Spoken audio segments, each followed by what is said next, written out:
പ്രകാശമേ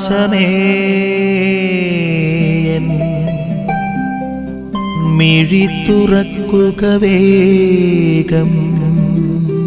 ഇന്നത്തെ സുവിശേഷ ഭാഗം എന്ന് പറയുന്നത് യേശു തന്റെ ശിഷ്യന്മാർക്ക് വേണ്ടി പ്രാർത്ഥിക്കുന്ന പുരോഹിത പ്രാർത്ഥനയുടെ ഭാഗമാണ്.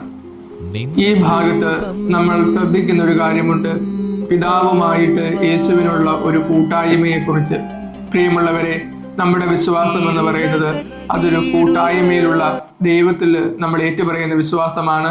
പിതാവും പുത്രനും പരിശുദ്ധാത്മാവുമായുള്ള ത്രിത്വേക ദൈവത്തിലുള്ള വിശ്വാസമാണ്. നമ്മുടെ ദൈവം എന്ന് പറയുന്നത് അതൊരു കൂട്ടായ്മയുടെ ദൈവമാണ്. അതുകൊണ്ട് തന്നെ കൂട്ടായ്മയിലായിരിക്കുന്നവര് ദൈവീക സ്വഭാവത്തോടാണ് ചേർന്നിരിക്കുന്നത്. സഭയുടെ കൂട്ടായ്മയോട്, സമൂഹത്തിന്റെ കൂട്ടായ്മയോട്, കുടുംബത്തിന്റെ കൂട്ടായ്മയോട് ചേർന്ന് നിൽക്കുമ്പോൾ നമ്മുടെ ദൈവീക സ്വഭാവത്തിന്റെ ഭാഗഭാക്കുകളാണ് എന്ന് ഇന്നത്തെ സുവിശേഷം നമുക്ക് മുന്നിൽ വരച്ചു കാണിക്കുന്നുണ്ട്. എപ്പോഴെല്ലാം നമ്മൾ ആ കൂട്ടായ്മയിൽ നിന്ന് പുറത്തോട്ട് പോകുന്നുവോ അപ്പോഴെല്ലാം ദൈവീക സ്വഭാവത്തിനെതിരായിട്ടാണ് നമ്മൾ പ്രവർത്തിക്കുന്നത് എന്ന വലിയ ചിന്ത ഇന്നത്തെ സുവിശേഷം നമുക്ക് നൽകുന്നുണ്ട്. നമുക്ക് കൂട്ടായ്മയുടെ ഭാഗമായിരിക്കാം, സഭയുടെ ഭാഗമായിരിക്കാം, കുടുംബമാകുന്ന കൂട്ടായ്മയുടെ ഭാഗമായിരിക്കാം, സമൂഹമാകുന്ന കൂട്ടായ്മയുടെ ഭാഗമായിരിക്കാം. ആമേൻ. നിൻ വഴിയെ